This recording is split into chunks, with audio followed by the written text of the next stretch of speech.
Hello everyone and welcome to This Week in Stupid for the 21st of November 2021. I hope you all had a pleasant week, and for all of you men out there, let me tell you a belated Happy Men's Day, because if you weren't aware, 18th of November was International Men's Day. And on Men's Day it is a great opportunity to celebrate Women's Day.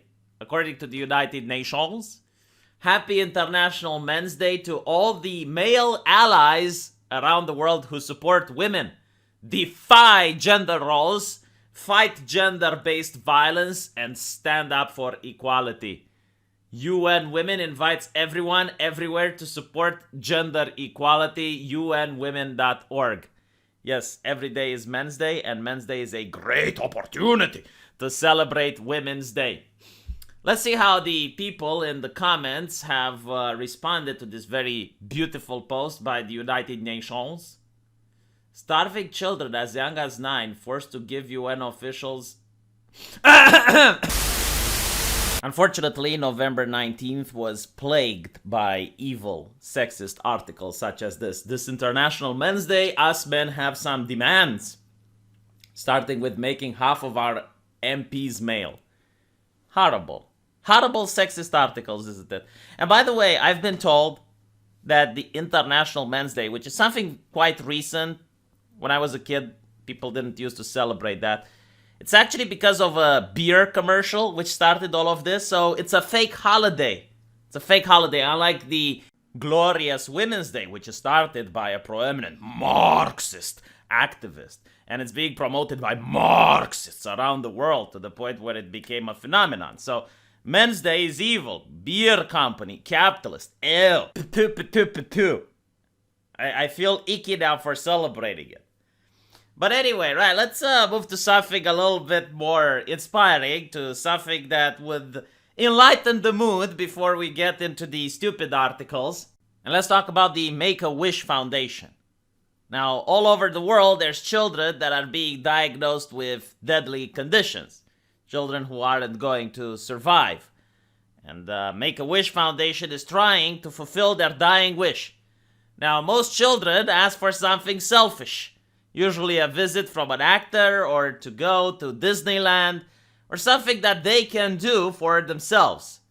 But this kid, this 13-year-old boy, used his Make-A-Wish to feed the homeless for a year. Now, this is wholesome as fuck. This is faith in humanity restored.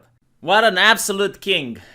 I remember we were coming home from one of his doctor appointments and he said, "Mom, I thought about it and I really want to feed the homeless." He said, instead of getting the latest video game system or meeting a celebrity, 13-year-old boy who was diagnosed with life-threatening illness has used his Make-A-Wish opportunity to help the homeless in his community.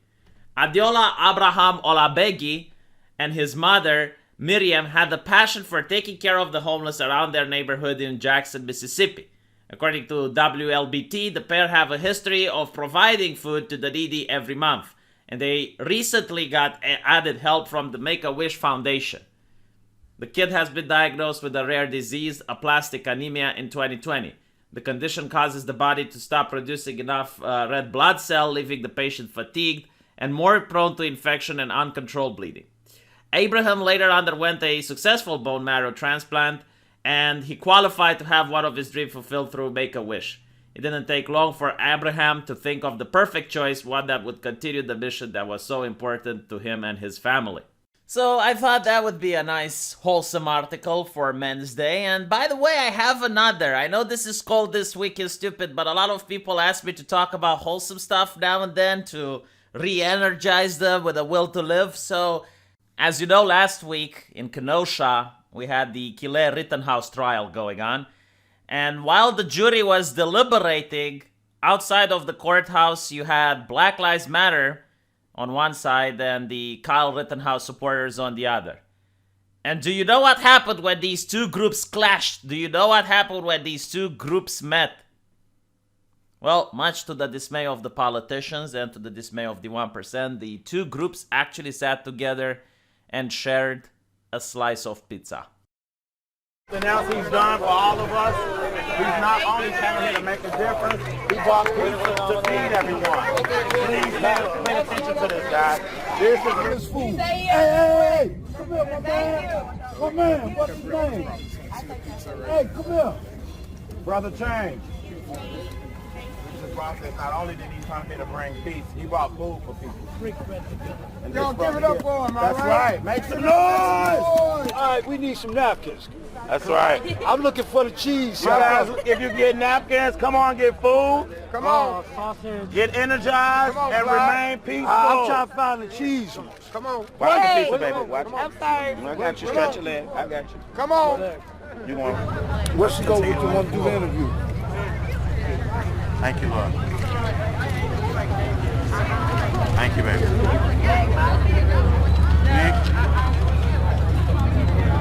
And don't worry about my coach. Okay. We got the whole slice on, brother. There you go. Thank you. Much love, man. I mean that. Oh, I mean that, man. Thank you for your spirit. Respect what you do. All right. Don't take down for me. Respect me. And stand up for what you do. Wow, that must have been some really great pizza. Unfortunately, we do not have Domino's in Romania, so I have no idea what it tastes like. Maybe you guys can tell me in the comment section.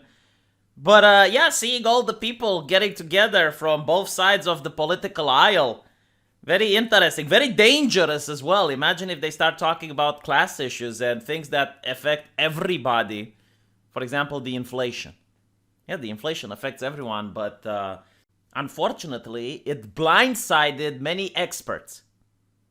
Can you imagine just how dangerous inflation is? I mean, when you want to get truth in society, you go to the experts. You think God is the truth? You should look at the experts. The experts are never wrong. When in doubt, ask the expert. The expert is the only person trained to have the knowledge on every single subject. And yet, inflation managed to blindside the experts. Now, I was warning people about inflation since 2020, but I'm no expert, so no one listens to me. It seems that I might have been lucky to make this prediction that if you print money, you're going to have inflation. In fact, I had a lot of people with hammer and sickles and roses in their bio on Twitter telling me, no, you don't understand. Just because they print money doesn't mean it's going to be inflation, right? But look, inflation is here. And the experts are baffled.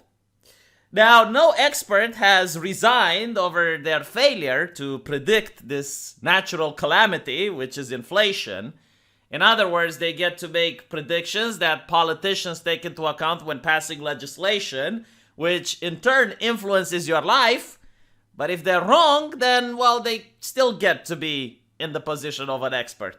Fascinating, isn't it? I hope one day I too can be an expert, so that I have all the privileges and zero responsibility. You think white privilege is the shit? Wait until you have expert privilege. So what are the experts saying now that inflation is here? Well, now they're making some really deep predictions that only the expertise of an expert can make. Opinion. Okay, so don't hold it against them if they're wrong. It's just their opinion. Their expert opinion on the matter. If inflation lasts long, okay, get this, because this is some deep wisdom. If inflation lasts long, consumer prices and stocks could, so we don't know for sure, but they could both keep climbing. So in other words, if inflation lasts long, the prices go up. My brain was just blown when I read this. I'm so glad I have subscribed to Market Watch, because they're the only ones that have their finger on the pulse when it comes to markets. Without their wisdom, I wouldn't know. Holy shit. So if the government keeps printing money, it devalues the cash and the prices keep climbing. Whoa, the science is always changing, isn't it? They just figured it out. Oh my God, it's so awesome to have experts, you know? Unfortunately, they don't have Dr. Fauci, I suppose. If the economists would have the equivalent of Dr. Fauci, then we'd be living in a golden age. But unfortunately, Dr. Fauci went into medicine, so he only knows how to keep us healthy but not rich. But hopefully one day we're going to have a Dr. Fauci for the economy as well, because, my God, like these experts right now, they're very good. Very good. But I think they can be a little better. What do you guys say? And some of you might be confused, like, why am I bringing Dr. Fauci into this? Because Everything is interconnected. Everything is part of intersectionality, right? Things intersect. And sometimes health as well as finance manages to intersect. So for example, JP Morgan CEO Jamie Dimon arrives in Hong Kong for a 32-hour visit after being granted an exemption from the city's quarantine rules. You see, sometimes finances trumps public health.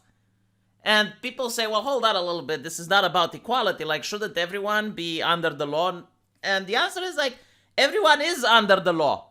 If you manage to become as rich as JP Morgan CEO, then you too might be able to get an exemption. So in other words, just stop being poor.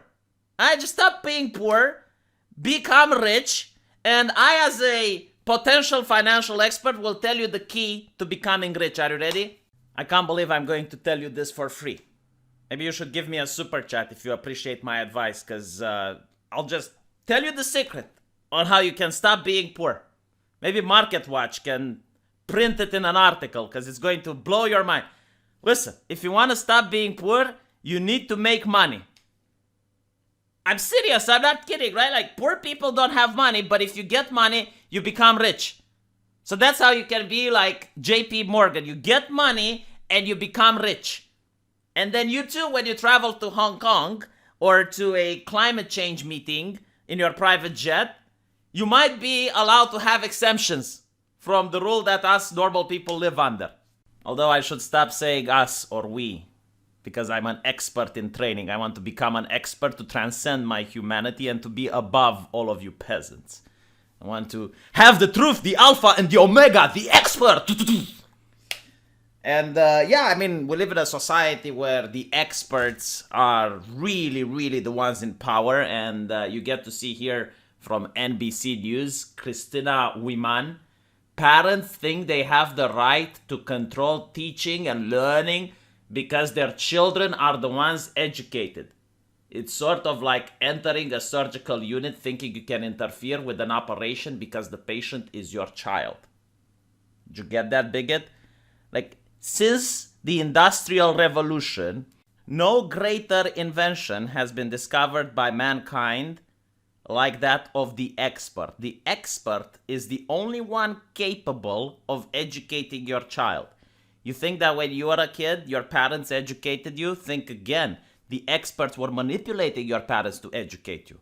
But now, thanks to the wisdom of the current year, we can have the experts directly educating your children, so you're not needed anymore. The only thing that you're needed is to create a child so that then the government, which is more compassionate, more educated, and more informed than you will ever be, is going to take care of your children and educate them and raise them properly and well. And give them all the love and sustenance that it needs. You only have the privilege of seeing your kid every now and then when he comes home. But other than that, is the expert that needs to educate your child. Do you understand what they're doing there in schools? They're saving lives. They're like surgeons. They're like doctors. Those teachers in elementary school, they are trying to save your child through education. Without them, it's like having a kid without a surgeon that needs one. Do you understand this, bigot? So stop thinking in terms of your child. You need to think of in terms of the government's child. That is the proper mentality to have. And let's see what people are talking about this on television. Let's see what's being discussed on Fox News about this. Antidote to the politics and all those woke storylines in so many shows today. You know, I was watching an episode of You where measles came up. Wait. When did I mention measles? I don't know. It was on You. Wait, what was on me? What are you talking about? Is Raymond even hearing what I'm saying? I never had the measles. Was on You. We never did a measles and vaccine episode. Is this a joke? I know. I don't even know what you're talking about. It was on You. It was on You. Raymond, I've never had measles. What are you talking about? This is stupid. It was an episode of a show, Laura. What's it called? You. What is he talking about? It's called You. I've never done a show on measles. I just completely give up. We got to get out of It's a show I give up. called You on Netflix. There's a show called Lowering on Netflix. What are you Never talking mind. about? I'm moving on to Adele. I can't explain this to you. What's he The talking pop about? singer had an open... Meanwhile, in Kenosha, the jury was hard at work deliberating over the main piece of evidence, a drone footage provided to them by the prosecution. Now, as we know, the jury deliberations are in secret, but we can only imagine what was being discussed and deliberating during an agonizing 4 days. So, this is my expert opinion on what the jury was discussing during those 4 days. Okay. Now let's get a good look at you.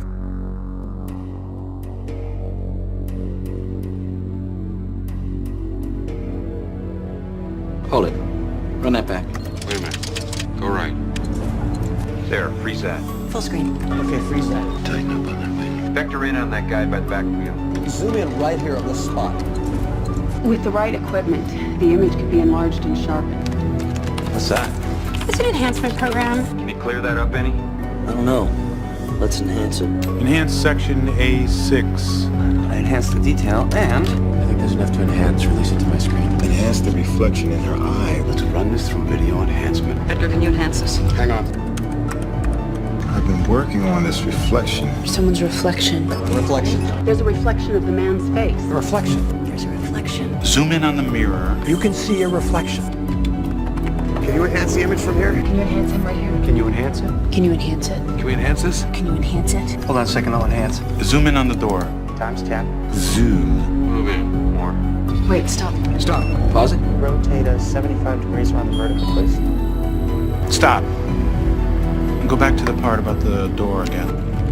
Got an image enhancer that can bitmap? Maybe we can use the Predip Send method to see into the windows. This software is state of the art. The eigenvalue is off. With the right combination of algorithms. He's taken illumination algorithms to the next level, and I can use them to enhance this photograph. Lock on and enlarge the z-axis. Enhance. Enhance. Enhance. Freeze and enhance.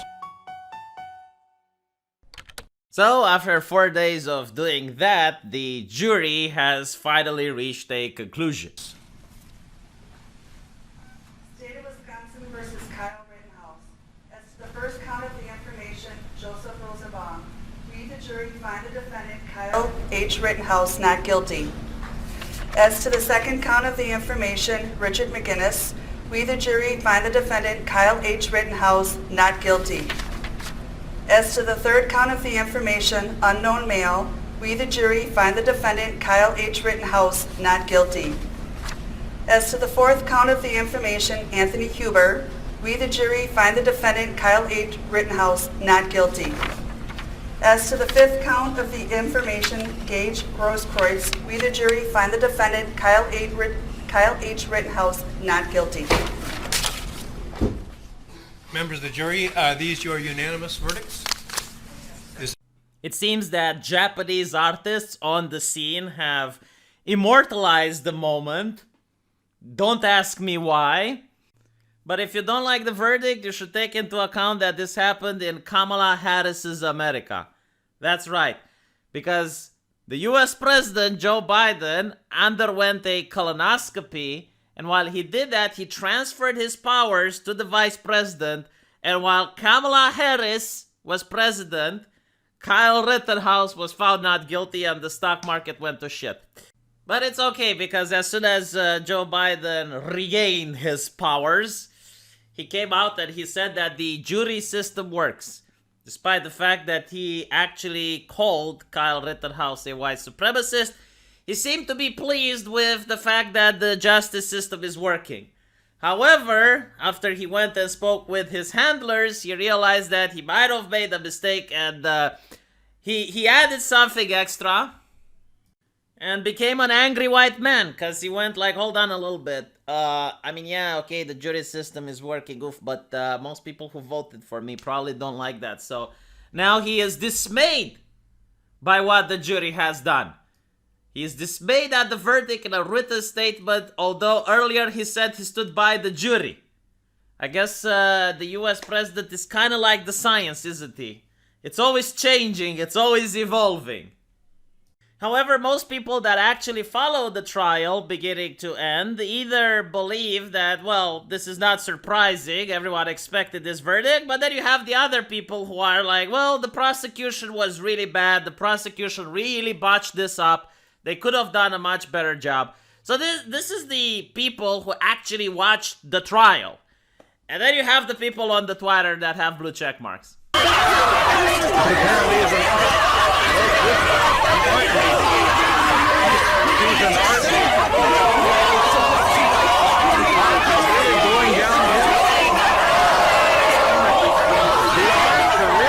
Are you mad? Are you mad? Are you mad? Are you mad? Are you mad? Are you mad? Are you mad? Are you mad? You know that just makes you sound really mad, right?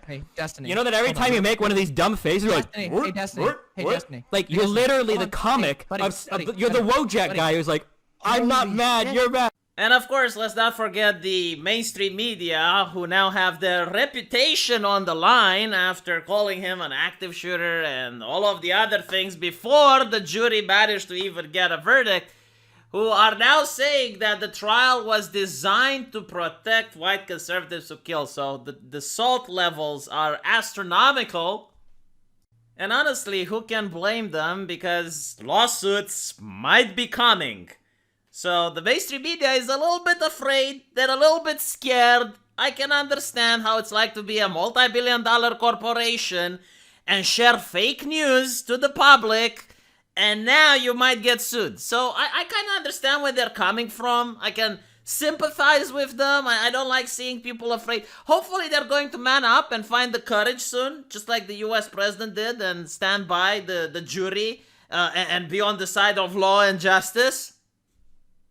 Because in case you haven't actually watched the trial and you don't know what the prosecution did, let me show you a collection of the top best moments, the biggest gems that Prosecutor Binger had the audacity and the testicular cancer, because he had such big cojones, to bring this in front of the jury. Are you ready? So this is from Reddit. Even Reddit is mocking just how bad the prosecution was. So these are some of the stunning arguments. Is it not true that Call of Duty, a video game you've played, is a game where you shoot and kill everyone who is coming towards you? So this is something that the prosecution was trying to hint at, that because he plays Call of Duty, I guess along with hundreds of millions of other people around the planet, it convinces him that life is a video game. I'm really surprised that Binger didn't just turn to the jury and said, you guys don't understand just how dangerous it is. Like, had he got 2 more kills, according to Call of Duty rules, he could have called in an airstrike. We're literally at that level, okay? The second argument, you didn't know anyone was armed. You shot to kill them when you should have just taken the beating like a man. So this is what he expects them of the members of the jury. If people attack you, just take the beating. This is Binger morality, I suppose. You used a 30-round AR-15 rifle magazine. I'm sorry for laughing, but I actually know the arguments, and this one is a little bit interesting. That means you had the capacity to kill at least 30 people. How the by using a fire extinguisher on the fires, you were really putting gas on the fire.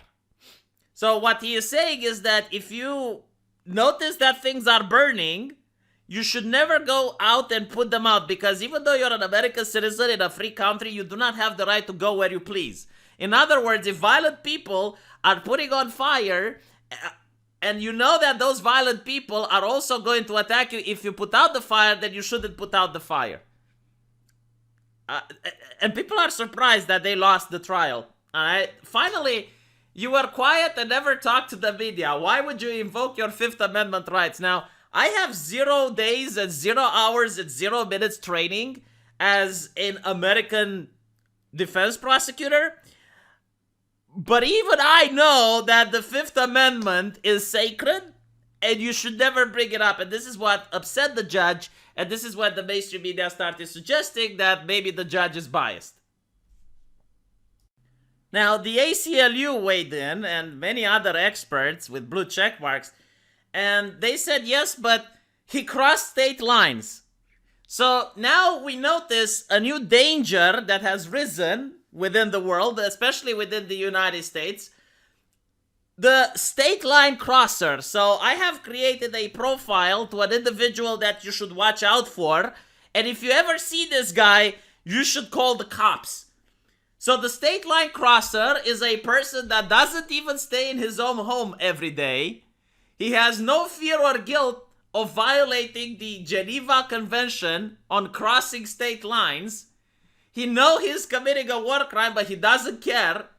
His family haven't spoken to him since they found out that he crosses. Thinks work is a valid reason to cross state lines. Can you imagine just the criminal morality that this person has? He thinks it's okay to cross state lines in order to go to work. Has literally been to more than one state. I mean, I couldn't wrap my head around this. It's like there are such dangerous people out there. The state line is just an invisible line. We need to lower the state line. And this is the worst. Oh God, not again. Oh yes, I'm fucking crossing. He crosses the state line. What a madman. So all in all, I'm really glad I don't live in America. I mean, I just don't know how you guys allow people to just cross state lines like that. It's insane. You need to bring law and order into your country. What is that? Just crossing state lines? Now, I want to end this on a high note. Apparently, peanut butter and jelly is the turkey who will be pardoned by the President of the United States tomorrow. And people are asking the question, Julian Assange when? And the answer is when he becomes a turkey, of course. So anyway, thank you guys for watching. I hope you enjoyed this Week in Stupid. As usual, I'll be live streaming right after this, so if you guys go down into the comment section, there is a pinned comment where you can click, and it will take you to my live stream. If you want to support this channel, please share this around, or you can donate a super chat, or you can donate on my Subscribe Star. So thank you very much for watching, and I'll see you guys later. Take care. Your username on TikTok was 4 Doors More Whores? Yes.